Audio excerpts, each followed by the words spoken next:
Thank you, Member. North Island, please. Thank you, Mr. Speaker. I stand today to support the motion. Be it resolved that this House supports strong rural communities built on thriving, diversified, sustainable rural economies. Mr. Speaker, the most important part of that statement to me is the identification of rural economies and the understanding that they differ from urban or metropolitan economies. Rural and remote communities should not just be defined as a location on a map or a population statistic.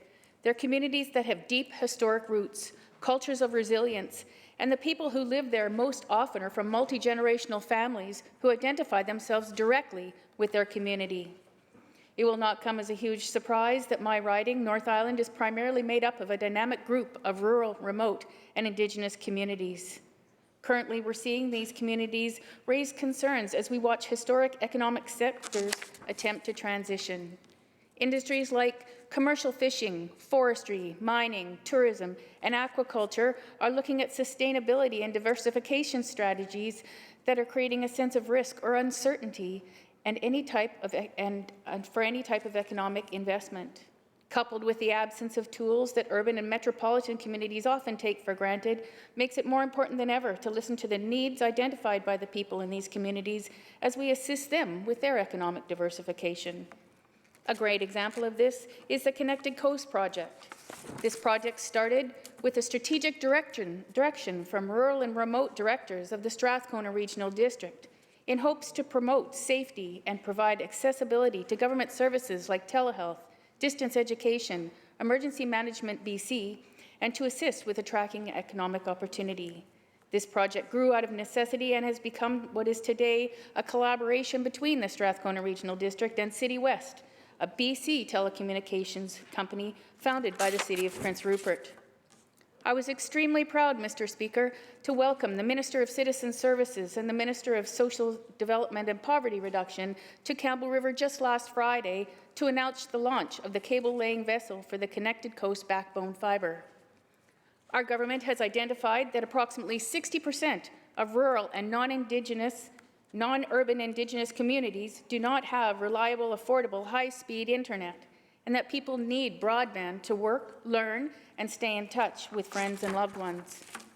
That's why I'm so grateful for programs like Connecting British Columbia that help fund a significant portion of this infrastructure cost, and our Stronger BC plan that includes record investments in connectivity infrastructure for rural and Indigenous communities.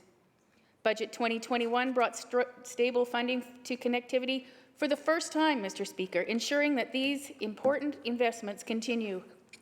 And when provincial, federal, and privately funded projects are complete, 60% of rural and Indigenous communities throughout BC will have access to reliable, high-speed internet. Almost $90 million has been committed to connectivity projects throughout BC since October 2020, Mr. Speaker. The Connected Coast is bringing unprecedented digital capacity to many rural and remote coastal communities in BC. The subsea fibre optic cable will be laid along the ocean floor, providing the infrastructure to benefit approximately 139 communities, including 48 Indigenous communities, from the southern tip of Vancouver Island to as far north as Haida Gwaii. But that's not all, Mr. Speaker. We're investing in rural and remote BC with small and medium business recovery grants, circuit breaker relief grants, and wage growth strategies through the Ministry of Jobs, Economic Recovery and Innovation. Buy BC, Feed BC, BC Food Hub, and the BC Salmon Restoration and Innovation Fund through the Ministry of Agriculture. New regional airport infrastructure, active transportation initiatives, and road upgrade projects through the Ministry of Transportation Infrastructure, and rural community resource grants and exploration around mass timber opportunities from the Minister of Forest Lands, Natural Resource Operations and Rural Development. Mr. Speaker, we are working hard, but there's still more to do. We need to continue to provide rural and remote communities with the tools they need to diversify their economies: cell service, reliable hydro, travelable roads, and municipal infrastructure. Rural and remote BC is quickly showing itself to be the ideal place for people seeking lifestyle and affordable choices for themselves and their families.